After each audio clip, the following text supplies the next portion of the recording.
Hello, my name is Quinn, and welcome to my YouTube channel. And in this video, as you can see by the title, I am going to be proving God to my best of abilities using logic and observations of reality.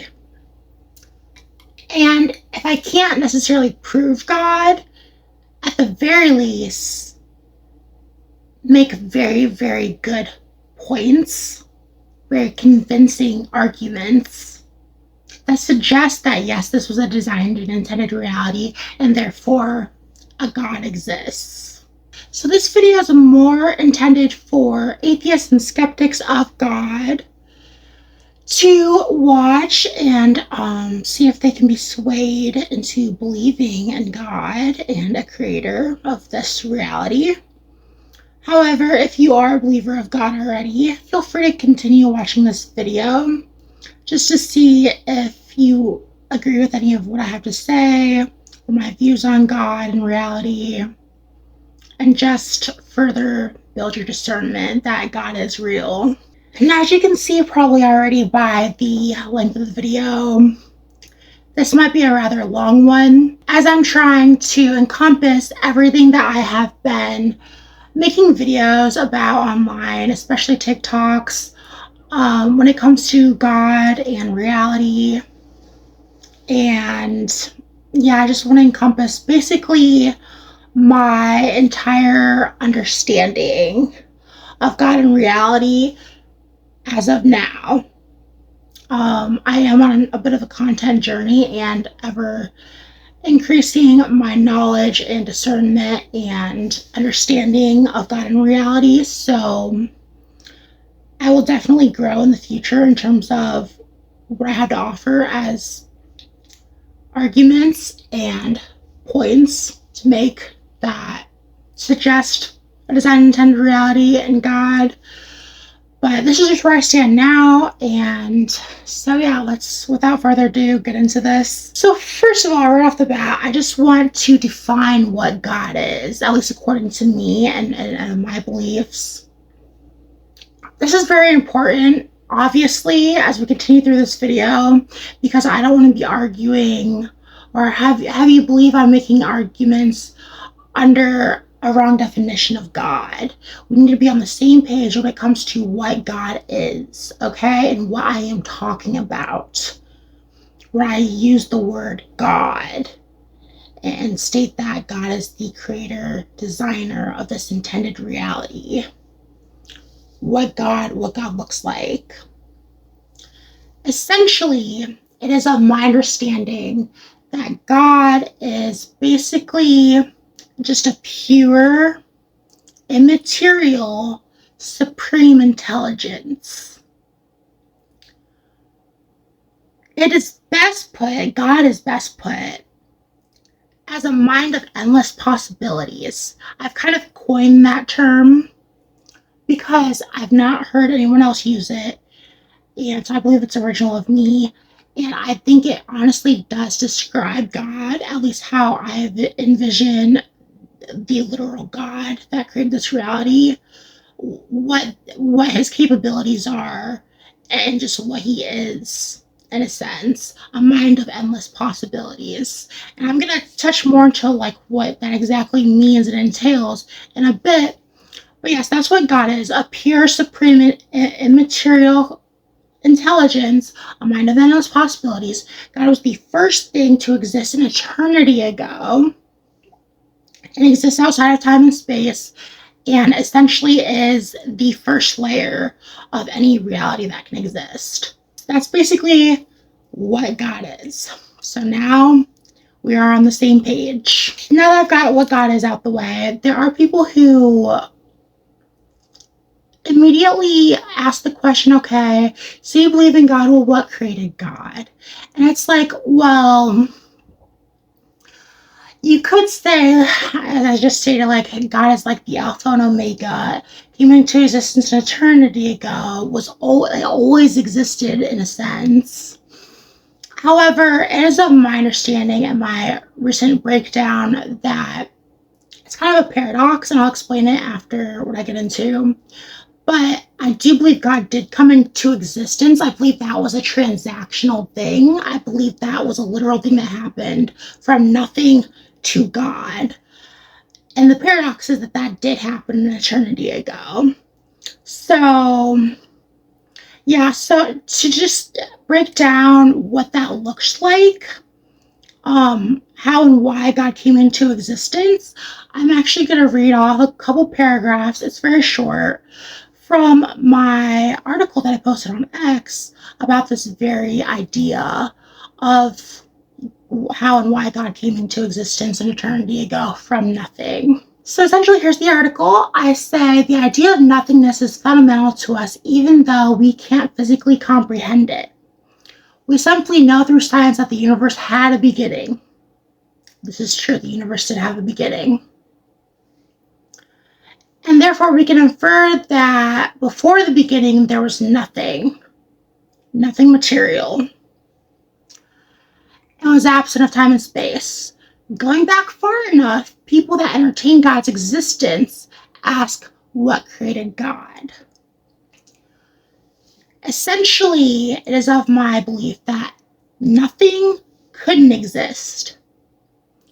In other words, something had to exist. I believe this is the one principle that allows for existence of anything to be possible, whether or not you believe in God as the origin of reality. So even if you don't believe in God, I think this is the true statement that nothing couldn't exist. I'm coining that idea too, that nothing couldn't exist. Essentially, identity and awareness was the first thing to emerge an eternity ago. Identity and awareness, in its purest form, is something that has total awareness of existence itself, as it was the first thing to come into existence. Identity and awareness itself was the first thing to come into existence because, assuming nothing couldn't exist, the first thing that existed must have an identity.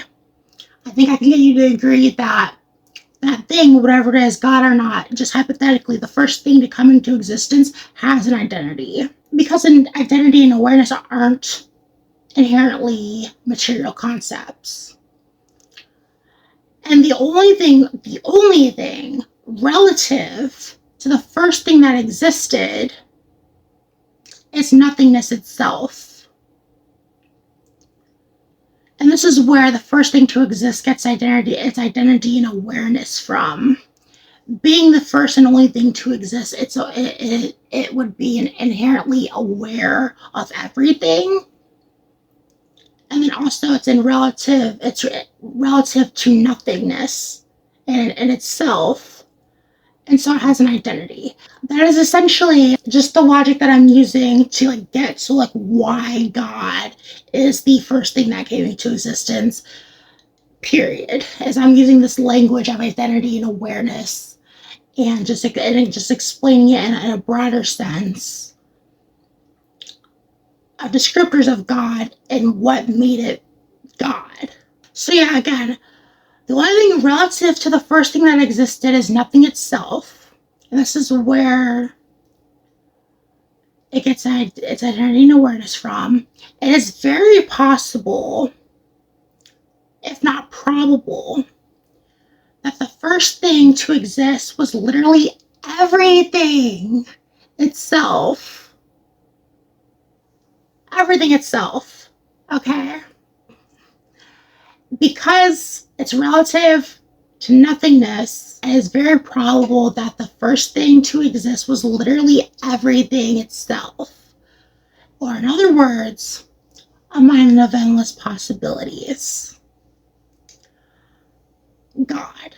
So yeah, that was just essentially the little article I wrote. I did a little bit of interjecting, just live time, breaking it down. And so yeah, essentially this is what I believe happened.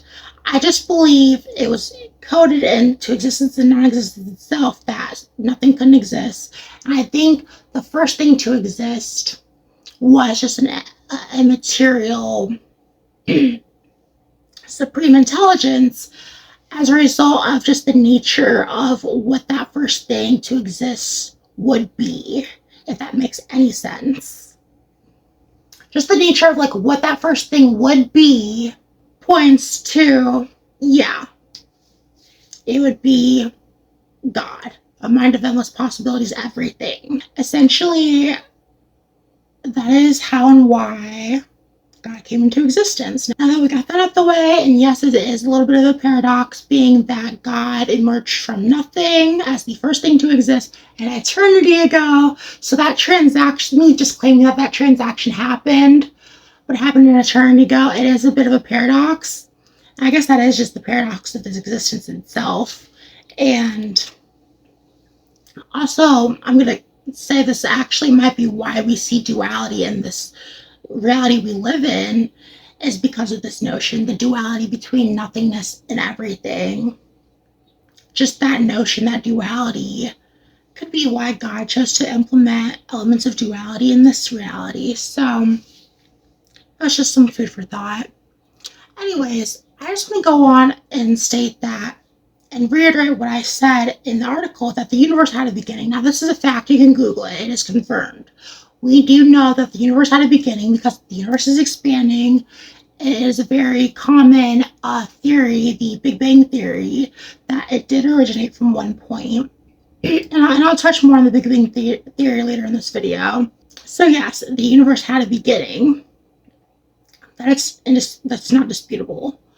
So because it has a beginning, this universe, in my opinion, that makes it much so more probable that it was created rather than not being created by some higher power or just creator. You know, it's just higher probability that it was created because it came into existence and had a beginning, opposed to, say, the universe existed forever. Say we knew that for a fact, opposed to knowing that it had a beginning. If we knew that the universe did exist forever, well, then you could use lines of logic of what I use, just cutting God out as the middleman. You can just say that, okay, yeah, maybe it's true that nothing couldn't exist, but then therefore this reality just always existed. I do have a problem with that idea, and why I believe God, the supreme intelligence, has to exist as a layer above that, or in between that transaction between nothingness and the universe or reality.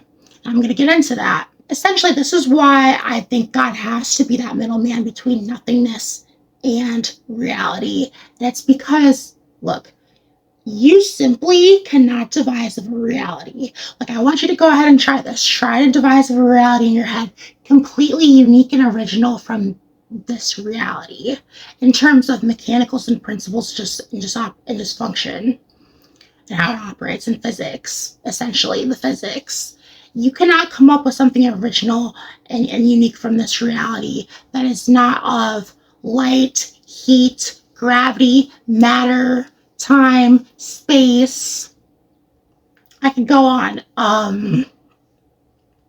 Just motion, just relativity, any principle, any physic of reality,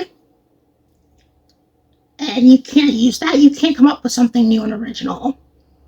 Okay, now this is critical because it is true, and you can go ahead and keep thinking, try to come up with something, and go ahead, you won't be able to. Is it true that because we as humans can't conceive of any unique reality that uses different physics or principles or mechanics, is it true to say that it's just impossible then, and that this is all that there can be?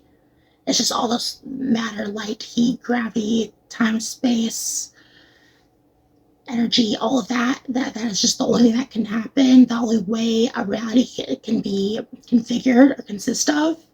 Or is it more likely to say that there is an intelligence that exists above ours that is capable of conceiving of realities? Okay, so yeah, this was my problem with just the universe existing without a God being the creator and designer, is that what really selected this reality? That is just one critical point that I need to make. So like I said, I wanted to expand on the idea of a mind of endless possibilities. So branching off of this notion that God is the creator of realities, not just this reality. I mean, this is kind of where you get the idea of heaven and hell from. Those are completely different realities that are incomprehensible to us. Okay? They do not look like this. You can't conceive of it. God is the creator of realities. And I just wanted to expand on the idea that God is a mind of endless possibilities, like I like to best put God as. And that is because it literally describes God as being capable of, or just being that of, all things possible. All things possible. And just that notion encompasses things that God is capable of and what God is himself.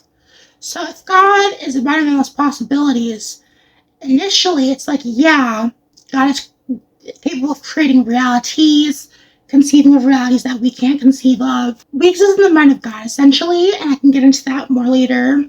But essentially, because we exist in the mind of God as a construct, we are possibilities. Now this is going to be really deep, and if you can understand what I'm about to say, it might give you chills. If especially if you are a believer of God already, because we are of God, and God is a mind of endless possibilities, and everything is a possibility. As far as literally just how I look right now, the way I'm moving, literally how I look in this instant, not even just how I look in general, in this instant, down to the atom. How I talk, the way my voice sounds coming out, everything that is going on is of God. It is a possibility. So if you're really deep, that it's oh yeah, it is profound. Because yes, God being a mind of endless possibilities, to reiterate, capable of conceiving in all realities, basically behind all things that happen, in a sense, responsible for all things that happen. And like I said, it encompasses what God is himself in terms of being the supreme intelligence. Because God isn't just the supreme intelligence. God actually has all levels of intelligence, everything down to a nitwit, to a genius, and higher, obviously supreme intelligence. God is capable of thinking at that level, but as a whole, God is the supreme intelligence.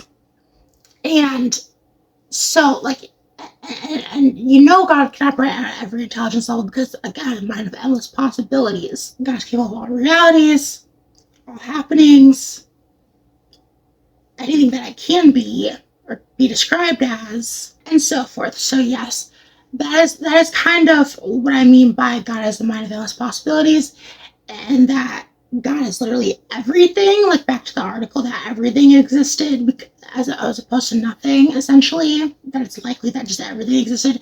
It existed as, and everything existed as that mind of endless possibilities. And that's what that is. That's what it encompasses. Just every concept, even. Just every concept, any concept that can be conceived of, and including intelligence itself. Now that I got that out the way, I just want to reemphasize, or not reemphasize because I haven't said it yet, but I just want to emphasize to you at this point in the video that this is just not some random shit we're living, okay? This is just not some random shit. I cannot express that enough. I need you to deep it. This is just not some random shit. And that's honestly a lot of what my conviction and wanting to prove God to people is about and based around. It's just I do feel like there is a notion that a lot of people are walking around with that. They just do internally think that this is just some random sandbox shit, when really it's no, there was design and intent to this reality. And I'm now going to go on to some of my further proofs and pieces of evidence that I believe suggest this is a designed and intended reality. Because again, if you can prove that this is a designed and intended reality, God is the inevitable. Okay, so first of all, right off the bat, as far as my additional proofs, and I'm really going to get into them here, is that there exists a scale of relativity in this universe. There's parameters. What do I mean by this? I literally mean it in this sense. There's a scale of motion. You can have an object that is motionless in space, all the way up to an object traveling at the speed of light. That is a scale of speed. You can have everything down to the Planck length, which is like basically the smallest measurement of space that we are at least currently capable of. We do believe there is a finite zoom to matter, a finite, this is the smallest unit of size to space. And then we have all the way up to the size of the observable universe. And so there's parameters to this reality. And that in itself just seems like a designed mechanic by nature versus this being some random infinite reality. So that is just one piece of proof. Just the notion of relativity and that a scale of relativity exists. And here's why I'm going to segue into why that seems of design. And it's because the scale of relativity exists, the idea of the truth exists. Truth exists essentially because of relativity and the scale of relativity that exists. The idea of truth being our most divine concept and that exists because of relativity, essentially there is a truth to all matters. There's a truth to all matters. And I'm just telling you this is objective, this is just the truth, that there is the truth to all matters. There is a truth to all matters. And an all-knowing God would know the truth on all matters. That is kind of what we think of God being capable of as all-knowing. And just going back to being a mind of endless possibilities, that notion in itself, if it's a mind of endless possibilities, it would be, by definition, inherently all-knowing. Just in that notion. And so again, that's why I like that term that I've coined. And since there's an ultimate truth to everything to know, now this is critical, because there's an ultimate truth to everything to know, I believe that in itself suggests there's probably something that exists to know it. That is just another argument that I am making and proposing for God's existence. And I can repeat, just the idea that there is an objective truth to all matters to know,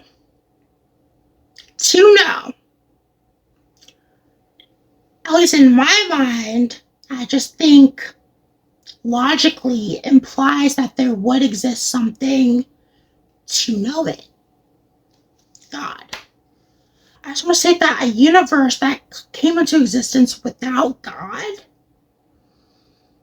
would probably be, at least as far as my intuition goes, infinite in scale and parameters.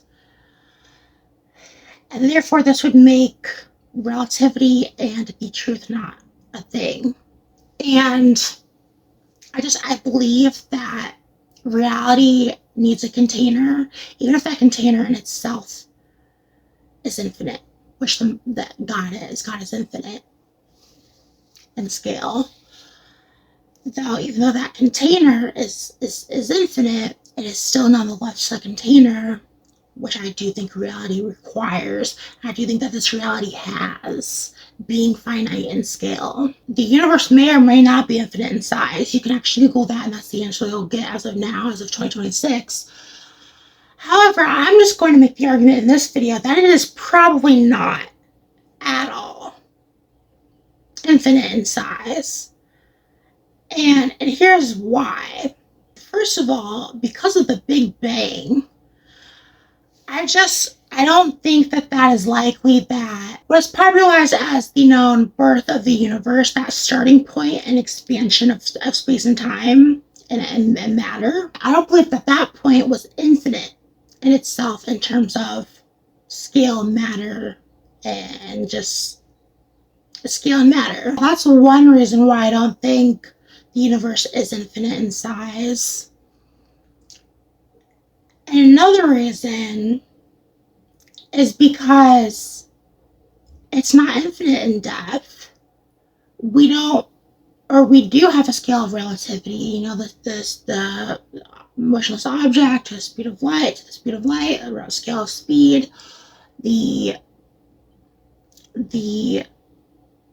down to the Planck length, up to the size of the observable universe, a scale of size. I just believe that because we have a scale of relativity and that it's not finite in depth, and that way, why would it be infinite in width?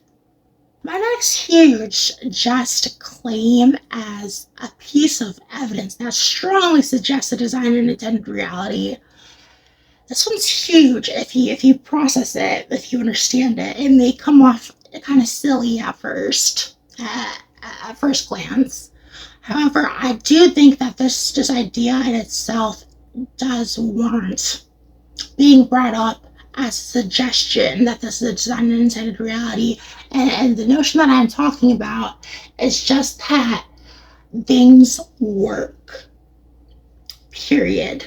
Now, again, this just sounds kind of silly right off the bat. Okay, let me get into what I'm talking about, and it gets a little sillier. But you have to just understand it is huge, and I'll put it into perspective as to why it's huge. What I mean by just the fact that things work suggests a design and intended reality, that this is a design and intended reality, is because if you just look around, it is just miraculous, isn't it, that things just work in reality, especially human inventions. Something like putting gas in a car and that goes into the engine and the pistons compress and fire, and then that causes the engine to turn, and then in turn causes the tires and wheels to rotate, and then just the principle of tires being circular, and just the idea of rotation, that in itself being something that can be used to get you from point A to point B, just the fact that works. Just the fact that something as freaking simple as a cup or glass, a container, is just capable of holding liquid or water. Like literally something as simple as just this cup, the fact that its form factor and just it is a container and I can drink liquid out of it, and just that action, just the fact that something as simple as that works, it's reason enough and it's evidence enough that suggests a design and intended reality. And here is why. Like I said, I'd get into why this is not actually such a silly notion. It is because from an atheist, materialist point of view, there was such low odds that planet Earth would either come into existence or be real, in terms of its just sheer low probability to happen in the universe according to their worldview, in terms of even being able to support life. Just even that idea, even just that facet, even just to support biological life. And then not only that, but you get to humans were created and evolved and grew to have dominion over the planet, essentially, and then started to come up with these inventions, and then they all just work. And just that the physics of everything just caused us to come up with inventions and do things that work. And it's like it also applies to just non-inventions, just the fact that that works. Just that notion. Because what are the odds of that? Like, if it was already low odds for us to even get life and just that, what are the odds that all these inventions, the internet, Wi-Fi, wireless radio waves, like wireless technology, just the fact that we can get this freaking stuff to work, it just suggests design and intent. And I guess essentially what I am saying is just that there's also just the fact that I'm saying that things work also kind of brings up just the notion that this reality has functionality to it in itself, which I just think would be something that would be highly uncommon, if not just not happen at all. And with a universe that just spontaneously came to existence without God as the middleman, it just does not seem likely that there would be actually any function and practicality to the reality itself. So yeah, that's a big one. Another piece of evidence that I have to bring forward is just the concept of intelligence itself. Now, this one is also critical. Intelligence itself does seem divine. Intelligence itself seems of divine origin. If you really think about it, we are literally, as humans, about to create, in the coming years, artificial super intelligence. We are about to create an intelligence that goes beyond ours, emerging intelligence. It's an intelligence that's an emergent property of human beings. And then we can see in nature that intelligence is just a thing within animals and just all species and insects even. And just even cellular life, there's a level of intelligence. And it just seems as though, and one could argue just the intelligence of just the workings of reality there and just how it works off of like basically coded reality. It works off of math. That is intelligence in itself. And it's just like there's intelligence everywhere. And the fact that it did come to be a thing in biological life, and now we as humans are about to set off and create emerging intelligence from our own capabilities. It just seems as though it is a concept that is basically what God is, in that it is as above, so below. It is that maybe in the Christian sense, as they say, in Christianity, we were made in His image. Maybe that does hold true in that regard.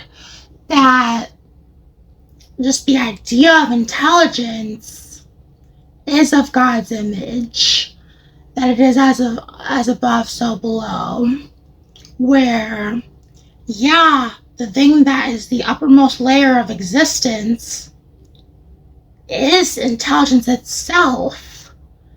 And so you see it emerge within this reality. So that is just another key just point that I want to make that does suggest that maybe, yeah, God is real, because we see an element of what God is supposedly, and that it's intelligence, and we just see that in nature. One of the last few points that I want to make that just definitely goes to suggest that this is a designed and intended reality, and therefore God is the inevitable. One of the last few points I'm going to make before I proceed to tackle some of the counter arguments that one can make for God as to why God doesn't exist. Before I move on to that, this last piece of evidence that I think strongly does suggest everything that I'm saying is just the fact that there are scientists and just leading experts that are all, as of the last few years, coming to a shared consensus and agreement that this reality that we exist in is more likely than not a simulation. Just the fact that that's a shared consensus going on right now at the times. Because here's the thing, I am not arguing that, oh, we are in some simulation, we are being simulated by some advanced civilization on their computer, that's what this reality is. That is not what I'm saying. What I am saying is that essentially they are right just about on the nose of everything that I am saying as far as when it comes to a designed and intended reality. Because if it's a simulation, then yes, designed and intended, but it is taking away from the idea of what that creator looks like, and that they want to claim all of this is just something being ran by an advanced civilization. And it's like, no. What I am stating is that this really is base reality, and that we are living in essentially God's simulation. Because here's the reason why I don't believe we're living in a literal simulation that's on a computer from some advanced civilization. It comes down to basically two things. The first thing, which is huge, I think just takes down the whole simulation idea, is just the sheer compute of it, okay? So, people that believe in the simulation theory, they are saying and claiming that literally our whole reality is simulated, and a lot of them are just claiming it's not even just Earth. Now, it's like, in my opinion, just to simulate Earth in itself, all the people, all the points of consciousness, all the computers, don't forget about our computers that exist in that so-called apparent simulation we're living in. They'd have to compute our computers, every point of consciousness, just every event happening on Earth, and that the sheer compute of just computing Earth and simulating Earth would be immense, let alone the universe. So, assuming it isn't even just one layer of simulations above, or one civilization above us, one layer above us, just the sheer compute of that would be astronomical in size and scale. And I just don't think it would be achievable. You need to harvest the power of multiple suns, probably, if not more, to achieve that level of compute. And then furthermore, a lot of people that believe in the simulation argument, they suggest that it's like turtles all the way down. That it is simulations all the way down, essentially. And that we are just last in line, essentially, of simulations within simulations within simulations to go on and in our near future potentially go create our own simulations. And so with that idea, it's like you're telling me that there is a simulation of almost infinite steps in the ladder at the top, running all the simulations, running simulations below it. Now can you comprehend the compute of that? That would be beyond astronomical. That would probably be like the equivalent of harnessing all the stars in our observable universe times like a billion, if not trillion. The compute of that would just be so unreal. And essentially, the second reason why I believe we are not in just some simulation on an advanced civilization's computer is because eventually you do have to get to base reality. Eventually you do get to that topmost civilization who is in base reality and not in a simulation, and you gotta get to God. It's like what created them. And so I think it's like Occam's razor, in my opinion, to state that we are most likely just living in base reality as it is, rather than living in a chain of simulated realities, with the top one living in base reality. It's Occam's razor to me to just state that, yeah, we probably do just live in base reality. And it's like, yeah, it does seem like a simulation. It is God's simulation. And that's why I did bring up the fact that these scientists and experts are starting to have the shared consensus that, yeah, we probably are living in a simulation. That's huge, because they are just missing the mark slightly. They just need to transfer the train of thought from being inside of a agent or advanced civilization's computer to just being inside of an advanced intelligence, supreme intelligence, fucking mind and operation. Okay, just existing in that mind of a supreme intelligence that can create and conceive of a very coded reality. Because yes, this reality is coded, and that's why they are suggesting or beginning to believe that this reality is a simulation. They're just going to move their direction and focus from being in some freaking just infinite layer of steps of realities that are simulated, which is just ridiculous, and the compute is ridiculous, to just the simple notion that this is base reality and that it is God. Literally God running the simulation. So that is why I brought this piece of what I consider evidence that suggests that's the design intended reality created by God. Just this whole notion that there are people who are believing that this is a simulation. Very smart people. So now I just want to move on to the two biggest arguments. Really, what I believe the two biggest arguments are against the existence of God. And those are just A, simply not needing one. That this universe could exist and not need a God. That is the first biggest argument against the existence of God. The second biggest argument is the problem of evil.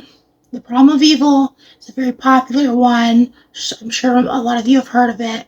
And I'm going to be tackling both of these arguments.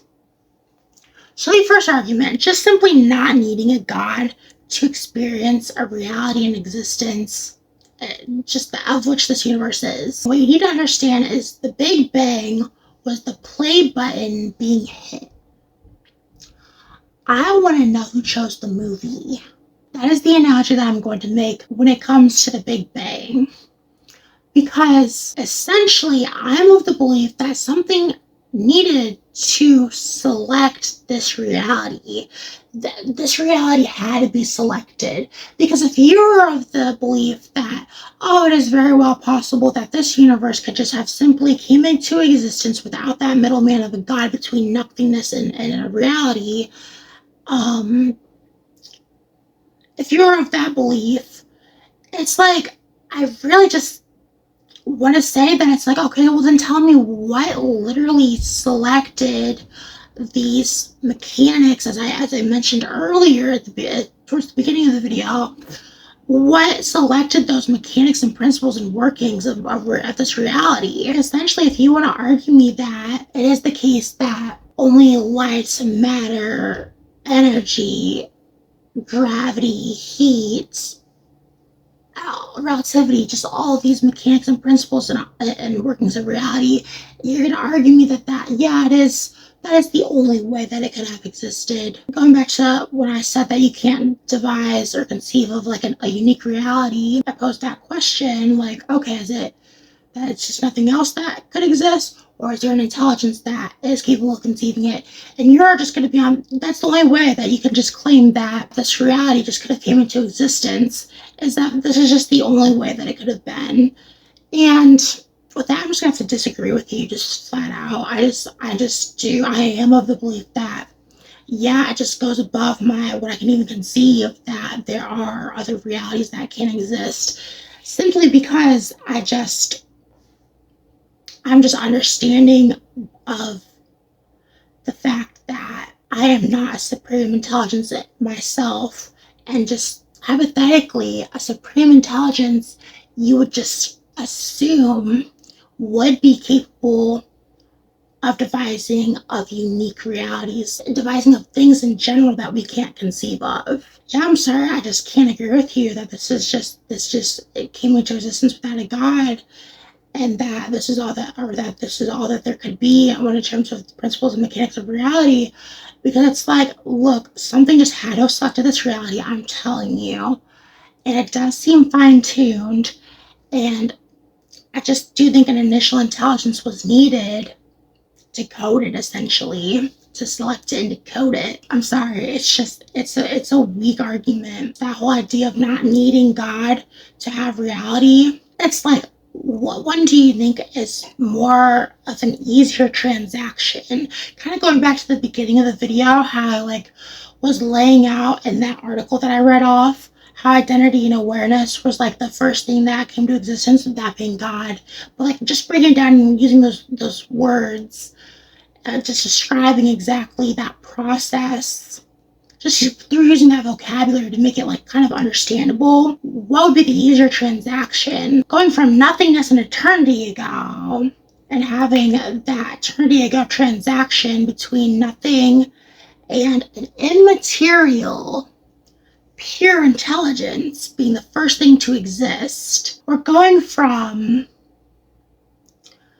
what was not an eternity ago, that did have a starting point, coming from the materialist worldview of the Big Bang, and that it resulted in just a material coded reality instantly. Like, which one is just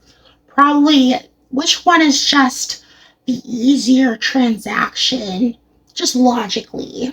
Which one just inherently seems like, oh, it probably went that way versus that way? You see what I'm saying? I just do think God was the middleman. Moving on from just that argument against God, just that we did not need a God, I want to talk about and address the problem of evil. Now, I can pretty much argue against the problem of evil with 3 points. I have 3 good, reasonable points that argue against the problem of evil. And if you're not aware of what the problem of evil is, it is a popular argument against the existence of God, in that just evil and suffering exists, period, within this world especially. And that, like, if an all-knowing, all-good, all-powerful God existed, why would he allow that to happen? It just doesn't make sense. The first point I have to make against the problem of evil is that we just innately cannot comprehend God's workings. And an analogy I can give is, like, say we are going to build some sort of architecture, say a house, some sort of construction. We are not caring for those insects that are in the ground before we dig up the foundation. We are not caring for their lives or their existence. We do not care what suffering we put them through. Just say it's ants, like an anthill or something. We are not concerned about destroying that anthill for the greater good of constructing this new construction. We have essentially goals and workings that go above the ant's comprehension. So I just don't see how this would be any different when it comes to God, that being a supreme intelligence. That is just the big one that I think immediately just shuts down the whole problem of evil. Just the fact that we cannot comprehend God's workings, and just leave it at that. And the second argument that I have to make against the problem of evil is, now this is going to sound kind of twisted, so I'm not saying it from a twisted perspective, but bear with me. I am going to state that I think there is a level of beauty to evil, essentially the beauty of evil. I think because God himself is all-knowing, therefore all-understanding, I do think God sees beauty in evil. Even I can see some beauty within evil. And again, not to be twisted or promote, like, oh yeah, I think evil is a good thing. Like, I think we should have, I just believe in evil, and yeah, it's good that we have evil in this world. I'm not saying that at all, but I just am giving credit to it in terms of its beauty. And that it does have an element of beauty to it. And that in itself may be a reason as to why God permits it. So that's just my second argument against the problem of evil. It's just that God sees something in it. God sees the beauty of it. And that's why God has allowed it to exist. The third argument against the problem of evil may be that it is just in our destiny as human beings, and kind of our story, to essentially eliminate, or at the very least reduce, the problem of evil. It really could be our destiny as human beings and our, like, kind of objective. as we are advancing in science and technology and philosophy and literature and just all fields in general, as we are advancing, as we are getting closer to God, essentially, what if it is just in our destiny to essentially eliminate, or like I said, at least reduce the problem of evil on Earth? Is that too far off of a thing? It seems as though as long as we keep advancing, especially in terms of science and technology, it does seem as though we very well could reduce a lot of the evil and suffering that exists in this world, especially to human beings. And as far as like other species and animals and stuff too, we could reduce their suffering and everything too. I just want to also state that, and then just start in this video, I do believe we are on a trajectory of reaching heaven on earth and utopia for humanity.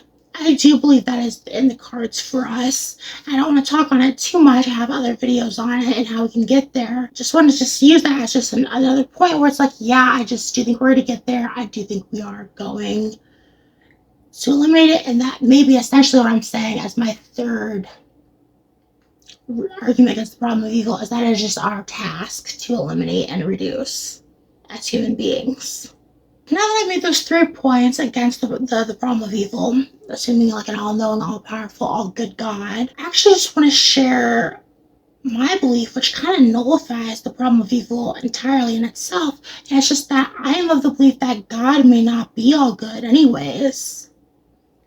You know, and I haven't stated it this far in the video, but I am not, and I probably should have, I apologize, I am not of any particular religion. I believe in God from a spiritual standpoint. I did define what I believe God to be in the beginning of the video. In that definition that I gave of what I believe God to be, in no way am I saying that that just means God has to be all good.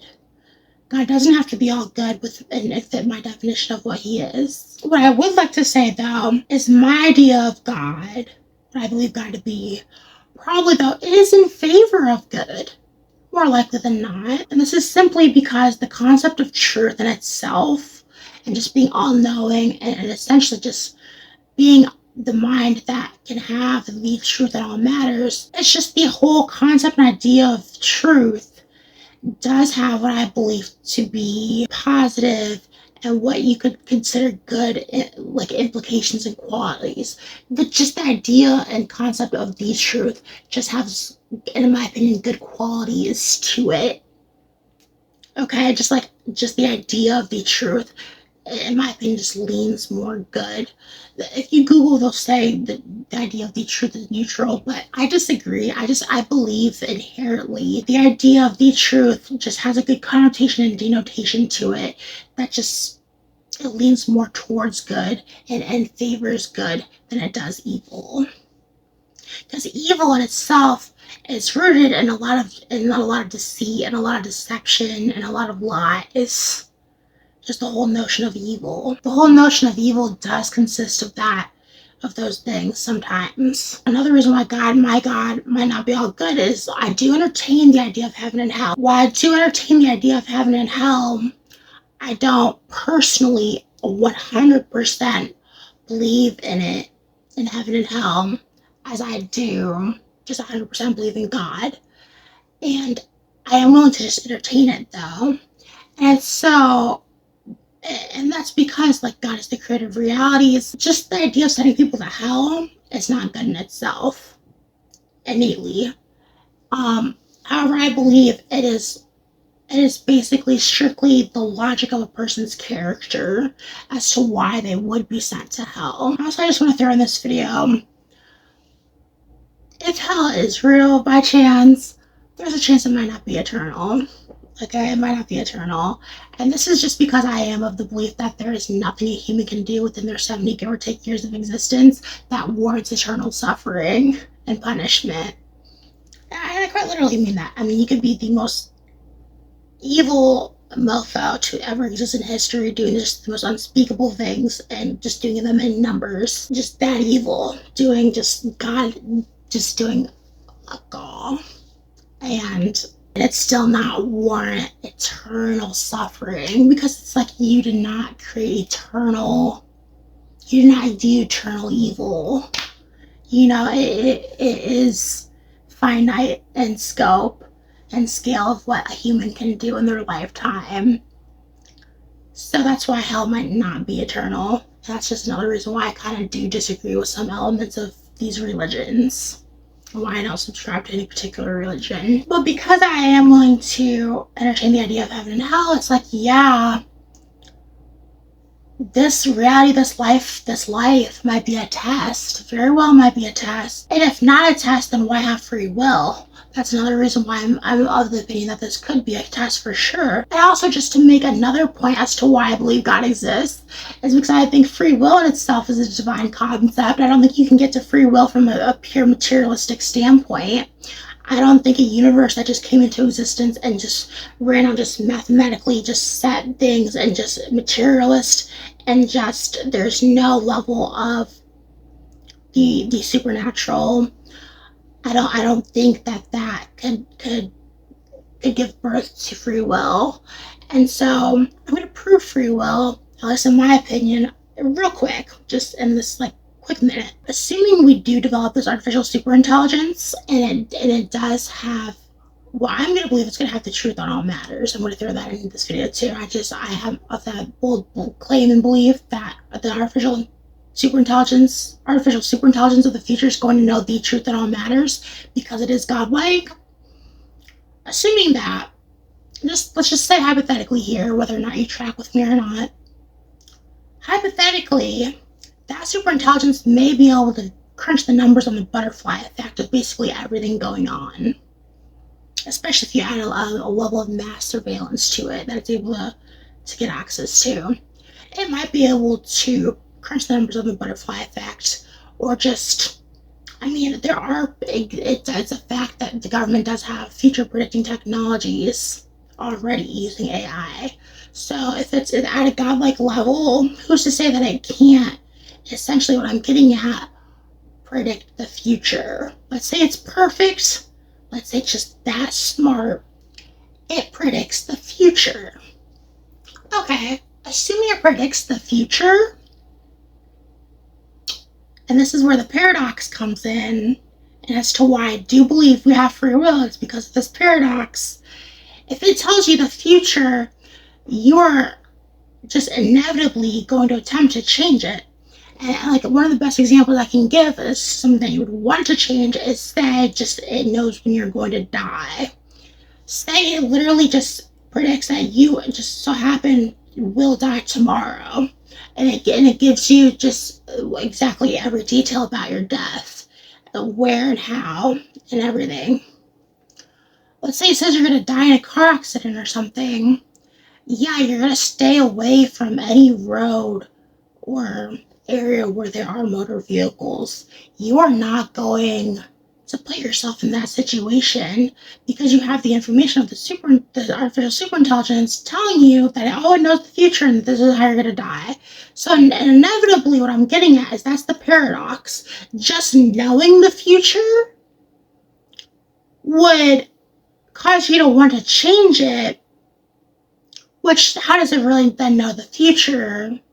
And essentially what I'm saying is they can't, only God can. And therefore, within this construct that is reality, we do have free will. Just with that little hypothetical I gave you, I feel like that in itself proves free will. And free will just serves as another proof towards God.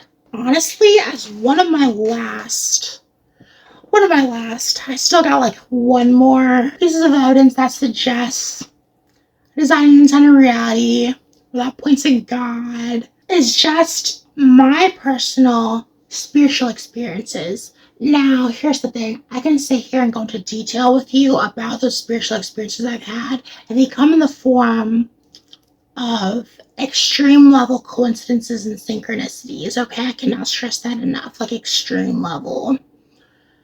Just these extreme level synchronicities and coincidences in themselves is enough to prove God for me, to be honest with you.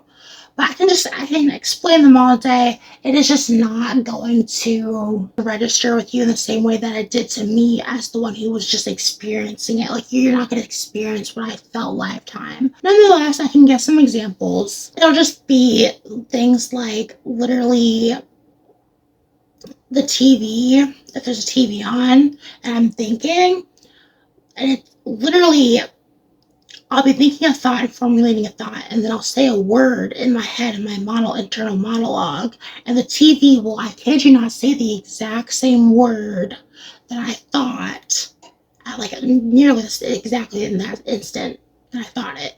And it is not, I can guarantee you, it's not the TV saying the word, and it's just my brain coming to that word. I can assure you that's not what's going on. Just because of my line of thought, it's just inevitably reaching that word, whatever line of thought I was having. And this has happened to me multiple times. There'll be things, again, with the TV. Maybe as I had a thought just a few moments ago, which this has happened, and then the TV, I'll pass by a TV wherever I'm at, and then I'll literally just bring up what the frick I was just thinking about just a few moments ago. Okay, it'll be things like, literally, I'll be out in public, and this hasn't happened in a little bit, but I just do want to state while I'm listing these off that I do experience these high, extreme level coincidence and synchronicities on a regular basis. So I am of the belief that I am in constant communication, direct communication with God. So just want to throw that in here. But anyways, it'll be like when I'm out, it seems as though God is talking to me through the people around me. It'll be something that crazy, and like literally to the level of I'll be having my internal monologue, and these people that are surrounding me are like essentially making responses and having a cohesive second conversation with what's going on in my head opposed to what they're actually saying. And I've had that whole idea of like a two simultaneous conversations going on happen multiple times in my life. I have had moments where I'll be talking to someone directly, and it just does seem like there is literally two conversations going on simultaneously, where it's the same words, however, the direction and intention of these words, and essentially the subject matter that these words are pointed towards or talking about is different. So there's like one literal conversation that I believe the other person who I'm talking to is aware of that's happening in reality, and then there's the other conversation with just using those same exact words, and it's just like a parallel conversation. It's like, oh my God. And it goes as far as saying, this is literally crazy, I will be aware of the words coming out of my own mouth. And I have caught it a few times where it seems as though the words coming out of my own mouth contribute to that parallel conversation that I'm like having with God, essentially. And so yeah, I've just had other synchronicities and coincidences in the form of like, this one's kind of crazy. This one has happened to me like, I kid you not, like give or take 50 times, hands down. I'll be essentially, I'll be selecting a thumbnail on TikTok for my video once I'm going to post it. If you're familiar with TikTok, if you've ever posted a video through the mobile app, you'll know that you can kind of slide your finger across the video timeline, and it'll choose a frame for you within that video, or it'll select whatever frame your thumb is on. And when I pick a thumbnail for my videos, I have two prerequisites. It has to match the theme, like my facial expression, because it's mostly just a thumbnail of my face in the video because I make talking videos and stuff like this. It has to match like kind of the tone of the video or the subject matter of the video. That's what my facial expression has to match. And it also just has to look good and just appealing. It has to be a nice, pleasant like facial expression and just look nice in totality. And so once I find essentially the perfect frame, I kid you not, give or take 50 times, I will hear a literal like knock or thud or just noise of any kind that's like sudden and abrupt, and it just like that the second I find the perfect thumbnail. Kid you not, give or take 50 times this has happened. And it's kind of like God kind of winking at me and just assisting me in just everything that I do. Because it's like, what are the odds of that? I find the perfect frame. And it's not like I'm always hearing noises. I mean, just listen to this video. There hasn't been just like weird noises coming here and there throughout this whole video. Like, no, like, I'm not living in some noisy environment. It'll literally just be some sudden abrupt noise, whether it's the floor cracking, wall cracking, I don't know, just whatever it may be. That's usually what it is some like, just some thing in the environment just makes a noise. It's hard to explain, but something just makes a noise. And yeah, and this has happened not just with me selecting TikTok thumbnails for my videos, but also like I will have certain specific thoughts, and I don't want to get into the details, but I will oftentimes with these thoughts always hear a noise when I think them. And that is just like too much of a coincidence for me to have like a thought that I think, and like a particular thought that I think, and then that is associated with like nearly every time I think that thought as like, yeah, come on. And so yeah, it's just extreme level coincidence and synchronicities. I could go on further. It's just honestly, I don't know. I know they happen regularly, but it's hard for me to like think of all the ways that they come to me. But it's just, that's the best way to put it. It's just extreme level coincidence and synchronicities. You know what I mean by that.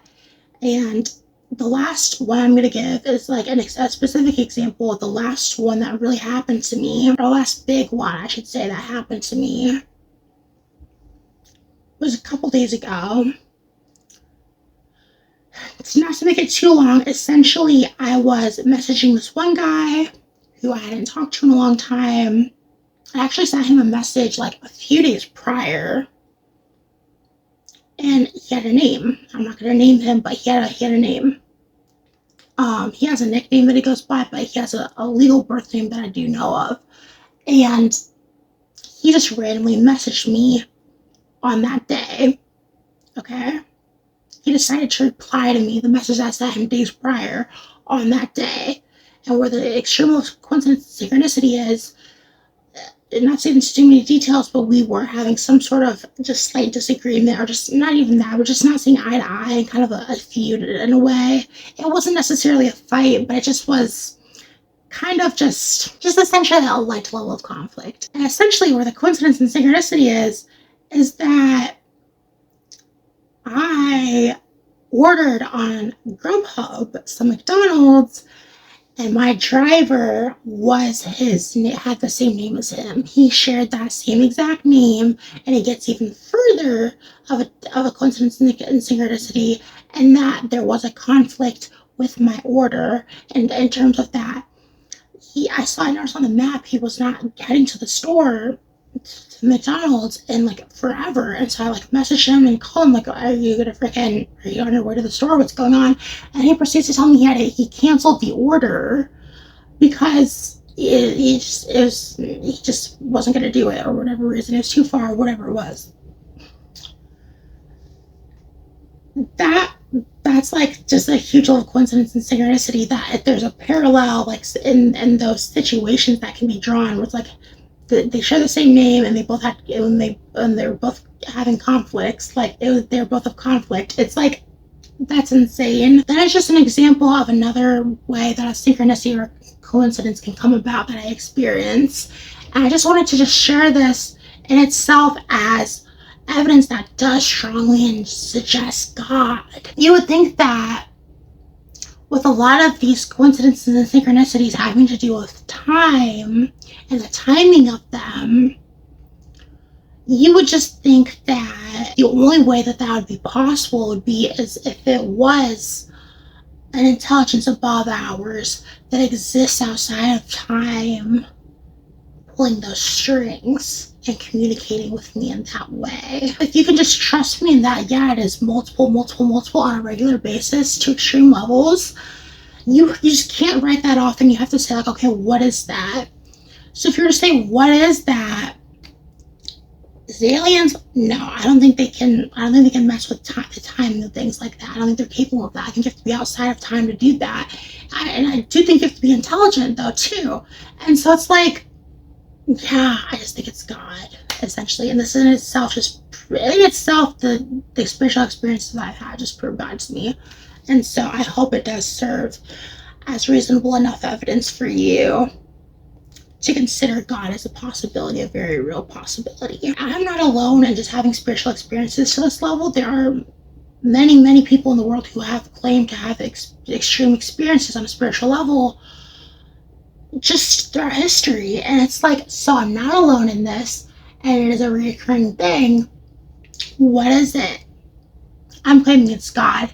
And so, and then just on the notion of not being alone, as my last piece of evidence that suggests God being real and that this is a designed and intended reality, is just the sheer notion that lots and lots of billions of other people believe in God, first of all.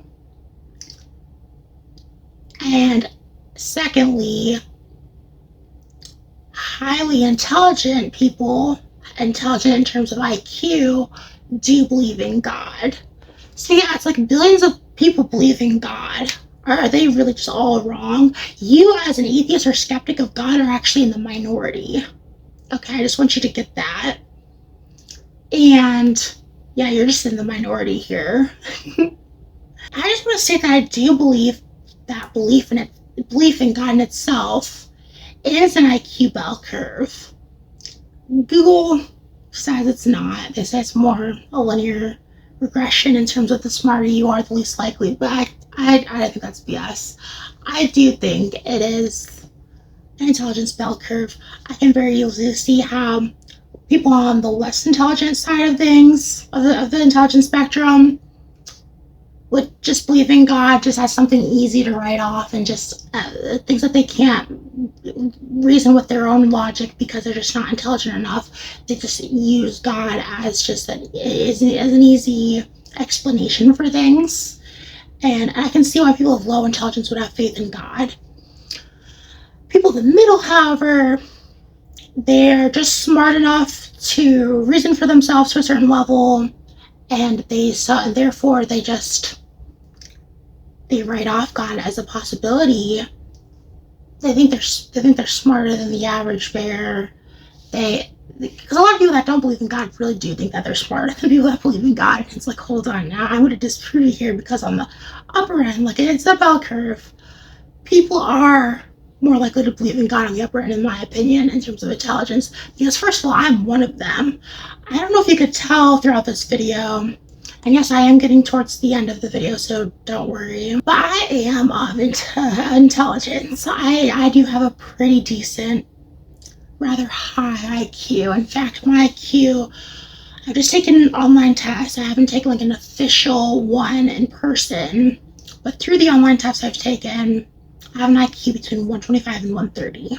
I'm going to say it's right around 130. That puts me at essentially smarter than literally 97% of the population. Okay? Not to brag or boast, but I just do think it warrants me stating that, as just back myself up here. Like, okay, you're not talking to some chump. Okay, I'm not some chump. I'm not some just dummy. You could have probably been able to tell if you were smart just an hour plus back near when this video began that I was of intelligence, and just the way that I speak and communicate. And so it's like, yeah, I'm not alone in that, being on the upper end and believing in God. Literally, some of the smartest people in the world by IQ believe in God. Literally, the smartest man in the world by IQ, Young-Hoon Kim, Dr. Young-Hoon Kim, you can look it up. He has like an IQ like 267, I believe. Don't quote me on that. It's up there. It's well above 200. Literally, the smartest man on earth and by IQ believes in God. And then there's another man, you can find him talking to, I think his name's Michael something, on YouTube. he has like an IQ of 200, and he talks about how he believes in God, trying to rationalize God and prove God through logic. And it's like, so I am not alone in just believing in God as an intelligent individual, and just the fact that there are intelligent people, myself, and even more so intelligent people, even much more intelligent people than me even, just the sheer fact that they believe in God should be kind of a concern for you atheists and skeptics. Like, oh wait, maybe these people that are of a certain intelligence, they're even more so than the people in the middle of the IQ bell curve who may have went to college, got a degree, and like, oh yeah, God's not real. Like, we're smarter than like those people who are of like a slightly above average intelligence. We are coming with that notion that God is real and we are smarter than a vast majority of the population. Okay, so like that in itself warrants as a point that, oh yeah, maybe God, maybe this idea of God just, maybe there is some level of truth to it, you know? Maybe these people have a point. With that being said, that intelligent people are also of the belief of God. I just am with the impression and belief that artificial superintelligence is going to prove God, or at least prove that and reach the conclusion that this is most definitely, most likely, by all measures, a designed and intended reality. Just through its analysis of every data point that it has access to, I think it is going to come to that conclusion, also using its advanced reasoning model. I do think that is what it's going to come to the conclusion to. So essentially, yeah, I do think artificial superintelligence is going to prove God in the future. And I do think that will become part of the collective consciousness that God is a fact. And so, yeah, I just want to conclude with, I just do believe in God as a fact. And I just would love to sway the mind of an atheist or skeptic and coming over to the side and believing in God as a reality. And because that just means so much to me, I'd be so flattered, I'd be so honored, I would be so proud just of myself and just the point that I've gotten to in terms of my understanding of reality and just my ability to communicate and be right. I just hope the points that I made were rather convincing, at least on some level. Especially if you watch this video all the way through. My God, like if you watch this video, you're definitely intrigued on some level, to say the least, and interested and invested in what I had to say. So I appreciate you. To conclude this, I also just want to appreciate you for watching this video all the way. It means so much to me as someone who is an intellectual and just loves to express what I have going on in my mind, how I think, what I think, and delivering it using excellent vocabulary and communication skills. I just love that. So thank you for watching this video. I'm a soldier of God. I think this, like I said, I think artificial superintelligence is going to prove it. I think this will be in the collective consciousness in the future, that God is a fact, that there will be no arguing it, and that it just will be kind of like how we uncovered that, you know, germs, viruses, bacteria are a thing, and that's what causes sickness and not just demonic possession. You know, we are just going to evolve and come to the understanding that, oh, this isn't just some random shit and that just came into existence just because it could, and just, no, we are going to be of the understanding that, oh yeah, there was a medium between nothingness and existence, and that was just a pure intelligence that designed and intended this reality because it makes sense. I just want to say, lastly, very lastly, I think this collective belief in God as a fact will help us achieve and maintain a society of full transparency, baby. And if you are interested in what the heck that is, I suggest you check out some of my other videos, either in my shorts. I have one full-length video right now about, it's titled What's Coming, Society of Full Transparency. You can also find me over on TikTok where I talk a lot about it, as well as on my X page. You can find out more about what the heck a society of full transparency is, what it entails, and so forth as the spokesperson of it, as someone who is an activist for it. And yeah, that about concludes it. Once again, my name is Day Quinn, and I hope you have a good rest of your day, and goodbye.